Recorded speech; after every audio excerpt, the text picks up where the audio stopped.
राऊतसाहेब, काल पुण्यात रात्री उशिरा बैठक पार पडली आहे.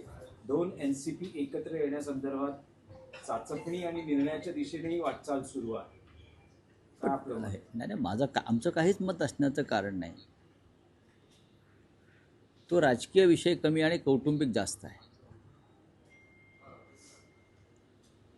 आणि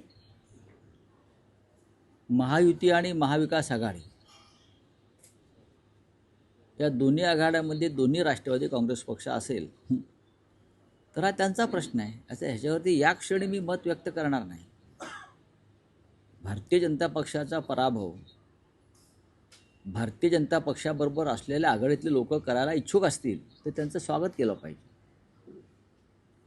भारतीय जनता पक्षाबरोबर सत्तेत असलेले लोक जर भारतीय जनता पक्षाचा पराभव करण्यासाठी आम्हाला मदत करत असतील तर त्याचं स्वागत केलं पाहिजे. असं वाटत नाही का तुम्हाला? ज्या पद्धतीचं राज्य या महाराष्ट्रात भाजपात चालवत आहे ते मी पाहिलं आहे का? गुंडागर्दी, दहशतवाद, यंत्रणेचा गैरवापर. महाराष्ट्राच्या कॅबिनेटमधील एक मंत्री भरत गोगावले यांचा मुलगा फरार आहे. त्याच्यावरती तुम्ही प्रश्न का विचारत नाही? फार गंभीर गोष्ट आहे.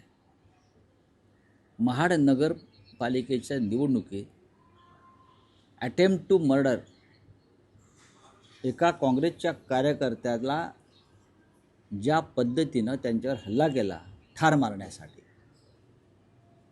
आणि पोलीस यंत्रणा त्यांना मदत करत राहिली. हायकोर्टानं त्यांचा अटकपूर्व जामीनसुद्धा फेटाळला. म्हणजे प्रकरण गंभीर आहे ना. मंत्र्यांची मुलं, मंत्र्यांचे भाऊ यांना खून केले किंवा दरोडे टाकले, चोऱ्या केल्या, भ्रष्टाचार केला तर त्यांना काय गृहमंत्री देवेंद्र फडणवीस आणि राज्याच्या पोलीस महासंचालकांनी अभय दिलं आहे का? मंत्र्यांचा मुलगा फरार आहे आणि पोलिसांना सापडत नाही आणि त्याचा अँटिसिपेटरी बेल म्हणजे अटकपूर्व जामीन फेटाळला जातो तरी सापडत नाही. राज्याचा एक मंत्री बेपत्ता होतो. मी कोकाट्यांविषयी बोलतोय. ते काही वेळ 48 तास सापडत नाही. हे पोलीस आहे की पोलीस यंत्रणा आहे की भाजपची टोळी आहे खाकी वर्दीतली? कुठे गेला मंत्र्यांचा मुलगा? कायदा सुव्यवस्थेवर तुम्ही भाषणं देता ना विधानसभेत, विधिमंडळात. कोणालाही सोडणार नाही. मग मंत्र्यांची मुलं, मंत्र्यांचे भाऊ, मंत्र्यांचे बाप कसे सुटतात?